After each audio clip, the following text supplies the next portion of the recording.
adalah proses antara konselor dan konseli untuk membantu mereka memahami, mengatasi, dan mengembangkan diri dalam menghadapi masalah yang mereka hadapi. Sedangkan krisis ialah situasi yang dianggap sebagai titik puncak atau titik kritis dari sebuah masalah atau keadaan yang mengancam stabilitas. Jadi dapat disimpulkan, konseling krisis ialah proses membantu antara konselor dan konseli menghadapi krisis yang konseli hadapi.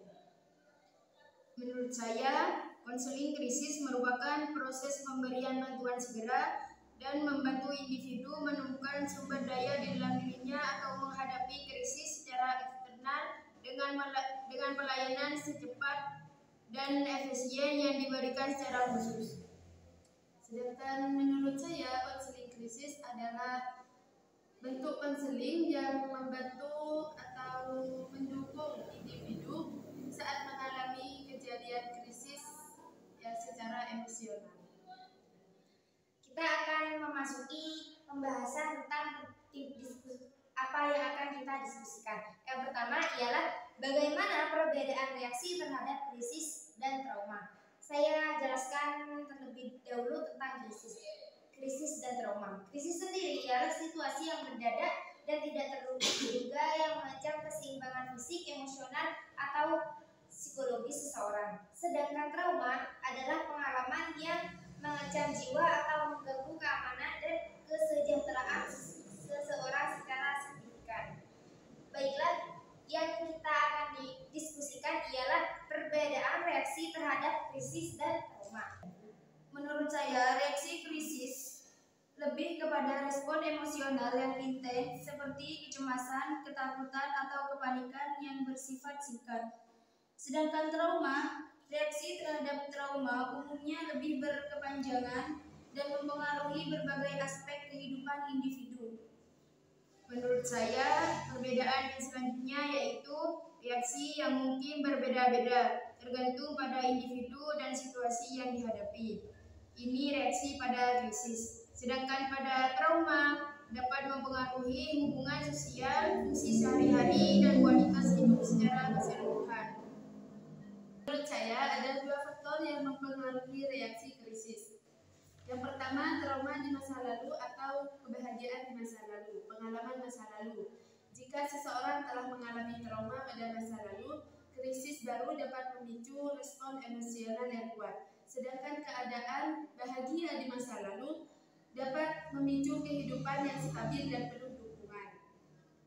Jadi penting untuk dicatat bahwa pengalaman masa lalu tidak selalu menentukan bagaimana seseorang merespon krisis. Yang kedua, kesehatan mental dapat menjadi faktor yang signifikan dalam mempengaruhi reaksi terhadap krisis. Kondisi kesehatan mental sebelumnya dapat mempengaruhi cara individu merespon krisis yang mereka hadapi. Seperti contohnya gangguan kesehatan mental yang ada sebelumnya. Individu dengan kondisi seperti kecemasan, depresi, gangguan atau gangguan stres pasca trauma mungkin memiliki resiko yang lebih tinggi untuk mengalami reaksi krisis yang lebih kuat atau berkepanjangan ketika mereka menghadapi situasi yang penuh tekanan. Pendapat yang lain? Menurut saya, faktor yang mempengaruhi reaksi krisis juga ada dua. Yang pertama, dukungan sosial dari teman, keluarga, dan komunitas yang dapat mempengaruhi bagaimana seseorang merespon krisis. Dukungan sosial dapat membantu seseorang merasa lebih aman dan lebih mampu mengatasi krisis. Yang kedua, kepercayaan dan nilai pribadi. Kepercayaan dan nilai pribadi seseorang dapat mempengaruhi bagaimana mereka memproses krisis. Misalnya, seseorang yang percaya bahwa mereka dapat mengatasi tantangan mungkin lebih mampu mengatasi krisis daripada seseorang yang merasa tidak mampu. Baiklah, dapat disimpulkan bahwa dari pembahasan yang kedua yaitu apa saja faktor-faktor yang mempengaruhi reaksi seseorang terhadap krisis. Ada 4 poin, yaitu pertama, pengalaman masa lalu, yang kedua, kesehatan mental, ketiga, dukungan sosial, dan yang keempat, kepercayaan dan nilai pribadi. Pembahasan yang selanjutnya yaitu Bagaimana mengenali dan mengatasi tantangan etika dalam konseling krisis? Mungkin ada yang menurut saya melalui pendidikan dan pelatihan. Memiliki pendidikan dan pelatihan yang memadai dalam etika konseling merupakan langkah penting. Konselor perlu memahami kode etik profesi mereka dan mengikuti praktek terbaik yang diterapkan oleh asosiasi profesional. Pendapat saya yang kedua, untuk mengenali dan mengatasi tantangan etika dalam konseling krisis, yaitu kerahasiaan dan privasi. Dalam konseling krisis, informasi yang sensitif dan pribadi mungkin diungkapkan oleh klien. Jadi penting untuk kita konselor menjaga kerahasiaan dan privasi klien sesuai dengan etika profesional dan hukum yang berlaku. Pastikan untuk menjelaskan pentingnya kerahasiaan kepada klien dan mematuhi kebijakan privasi yang berlaku dalam praktek konseling. mungkin ada lagi? Menurut saya juga bisa dengan supervisi dan konsultasi.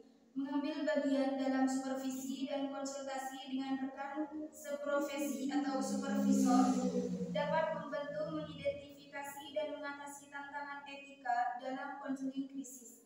Diskusi dengan orang lain dalam bidang ini dapat memberikan wawasan dan perspektif baru. Dapat disimpulkan dari pembahasan yang ketiga, yaitu bagaimana mengenali dan mengatasi tantangan etika dalam konseling krisis. Ada 3 poin yang telah ditemukan, yaitu yang pertama pendidikan dan pelatihan, yang kedua pemeliharaan kerahasiaan atau privasi, dan yang ketiga supervisi dan konsultasi. Hanya ini yang bisa kami sampaikan, kurang lebihnya mohon maaf, semoga bermanfaat. Assalamualaikum warahmatullahi wabarakatuh.